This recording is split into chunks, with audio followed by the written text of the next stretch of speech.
Right, we're continuing on with our discussion of the postulates of quantum mechanics. In the last video, we introduced operators, so you're expert at building those up. The next logical question is, well, how do I use them, right? The answer is 3b, postulate 3b. In any measurement of the observable associated with operator omega hat, the only values that will ever be observed are eigenvalues omega, which satisfy the eigenvalue equation shown here, right? We'll talk about this, excuse me. I coughed into my crook, did you see that?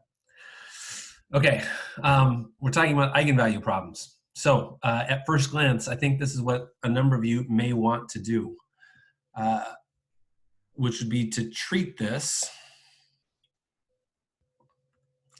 like an algebra problem, right?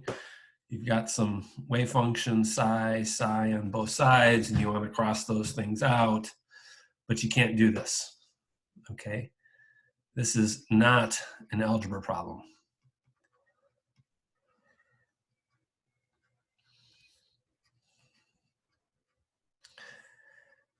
The reason you can't do this, and I'm going to erase this if I can do this now.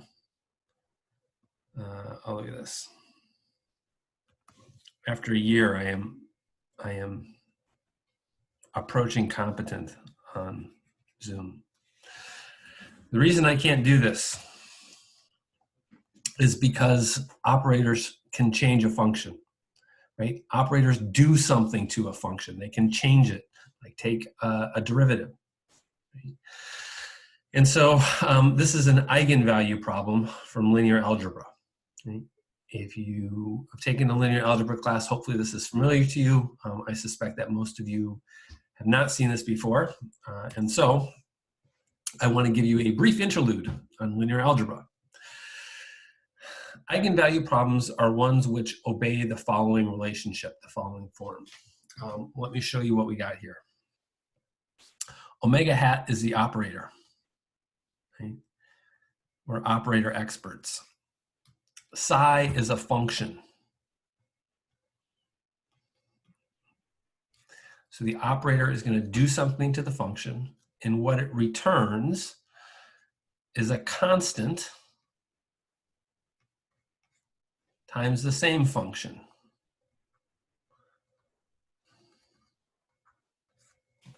Okay. That is the eigenvalue relationship. And perhaps some of you taken a German course someplace in your life. I'm told that in German, eigen means same. Right? So we have the same function, and the mathematical name for this function, which is the same function, is the eigen function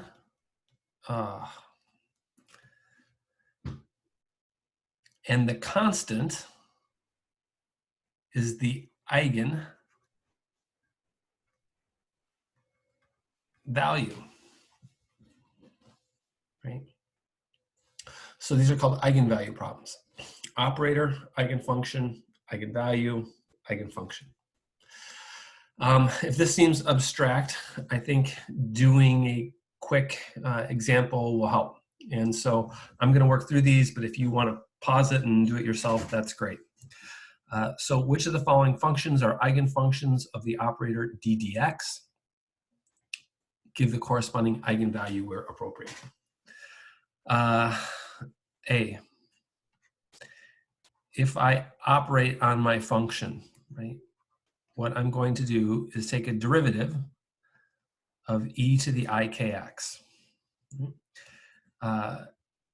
The derivative ik comes down, okay, and you get e to the ikx. If you look at this, right, this is a constant. This is the same function. So this one works, right? E to the ikx is an eigenfunction of the operator ddx. And the eigenvalue, which I'll just call omega, is ik. B, if I operate on the function, I get d dx of e to the minus ikx. This equals minus ik to the minus ikx. Constant, function, check.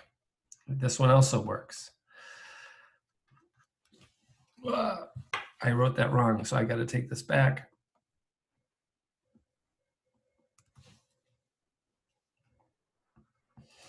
There we go. E to the negative ikx is an eigenfunction of the operator d dx, and the eigenvalue is negative ik.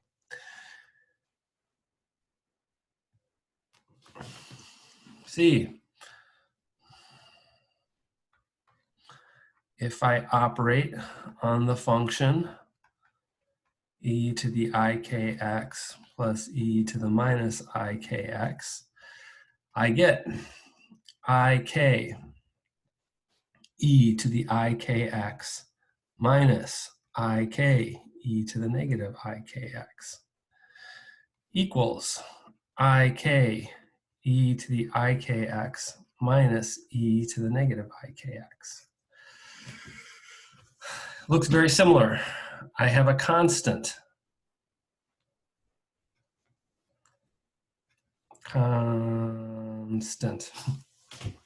Right? But if I look at the second half of this, e to the minus ikx is not e plus e to the negative ikx. This is a negative linear combination. This is the positive. Not the same function. This one does not work. E to the ikx plus e to the minus ikx is not an eigenfunction of the operator d dx.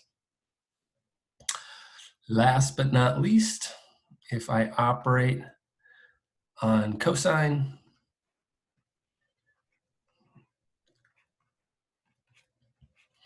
derivative of cosine, it's positive, is negative sign. I always have to picture some things in my head. So I get a minus k sine kx, right? This is a constant. Sine is not cosine. So it is also not an eigenfunction of the operator. I hope that makes some sense, okay, and helps clarify eigenvalue relationships. Let me go back to this original question. How do you use operators to get info from a wave function? Here's the answer. You identify the operator associated with the given observable, what you want to measure. And then you find the eigenfunctions and eigenvalues that satisfy the eigenvalue relationship. So for instance, if you wanted to measure position, that's my position operator. I have to find the eigenfunctions which satisfy this relationship. If I wanted momentum, you would take p psi equals negative ih bar d psi dx. I would find the eigenfunctions which satisfy this relationship. And that would give me the momenta of the particle. If I wanted the total energy, right, recall that the total energy is the Hamiltonian H. Right? It has a kinetic energy part and a potential energy part. Kinetic energy always has this form, in one dimension at least, negative h bar squared d dx squared. Potential depends on the specific situation involved, so we generically leave it as v hat. And when I put this all together, right, the total energy, the eigenvalue relationship for the total energy is written here. H psi equals E psi. Or if I explicitly put it in there,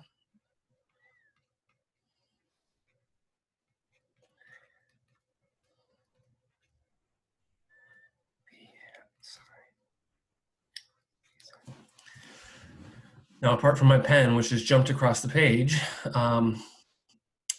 I hope that you might look at that expression and realize that it looks perhaps familiar. Right? What is this equation that I just wrote? Well, we first saw it in postulate 1, right? That is the Schrodinger equation. Right? Here's how it's presented in postulate 1. I can equivalently write that as h psi equals E psi. That is a condensed form of the Schrodinger equation. Okay? So throughout the years, I've had a number of alumni who have gone on to get this tattooed in various parts of their body. I think mostly on their feet, although not everyone. So one of these guys, I think it's this guy here. His name is Toby Maxwell. Toby was from Ithaca. And after he showed me that tattoo, right, I said, Toby, someday you're going to be in a bar in Ithaca. You're going to have a pair of flip-flops on. Someone's going to see your tattoo and buy you a drink. And when that happens, you have to email me and let me know. It'll be worth it for all that. And sure enough, lo and behold, exactly that happened, right? He was in some bar down there, and someone saw his tattoo and struck up a conversation, and away he went. So the Schrodinger equation is an eigenvalue problem, right? The wave functions are the eigenfunctions. The energies are the eigenvalues. These are the two things we get when we solve the Schrodinger equation, and this is the only equation that we're going to explore throughout this whole semester. Right? All right, I will stop there, and I will see you next time for some more discussion of the postulates. Bye.